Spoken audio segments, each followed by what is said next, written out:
Lockdown போட வாய்ப்பு இருக்குதுன்னு சொல்லிக்கிறாங்க. மக்கள்லாம் நீங்க கொஞ்சம் உஷாரா இருங்க அப்படின்னு சொல்லிக்கிறாங்க. சண்டை முடிவுக்கு வந்தா தான் நம்மளுக்கு பிரச்சனை தீரணும். அதுல இருந்து நாம தான் கொஞ்சம் உஷாரா இருந்து சிக்கனமா இருக்கணும். இப்ப இருக்கிறவங்க என்னன்னாக்கா கடைக்கு கூட போகணும்னா கூட வண்டி கேக்குறாங்க. இப்ப சைக்கிளே எடுத்துன்னு போய் அங்கங்க பழகிக்கலாம். இல்லாட்டினா போனோமா நம்ம மொத்தமா கடைக்கு போய் உள்ள பொருளை வாங்கிட்டு வந்து நம்ம வீட்டுல வச்சுக்கலாம். இப்ப காய்கறி எல்லாம் விலை ஏறும்தான்.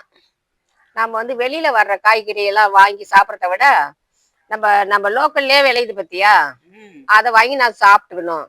அப்படி இல்லையா, நம்ம அவங்கவுங்க மாடியில எங்கெங்கிற இடம் கிடைக்குதோ அங்க ஏதாவது ஒரு காய்கறி செடியை போட்டுக்கின்னு அதுல விளைய வச்சு சாப்பிட்டுக்க வேண்டியதுதான். அது மாதிரி செஞ்சாதான் நம்ம ஏதாவது கொஞ்ச நாளைக்குனாலும் உழைக்க முடியும். ஓரப்பாறை நிறுத்தி வச்சு சைக்கிள் எடுத்துட்டு வந்து தூசிலாம் எடுத்துட்டு எல்லாம் கூட கற்று பழக்கணும். என்ன அப்ப இருந்த மாதிரியே வந்து ஒருத்தனத்துல சுகரு பிபிலாம் வராது. சைக்கிள் எடுத்து விட்டுக்கிறது உடம்பு ஆரோக்கியமா இருக்கும்.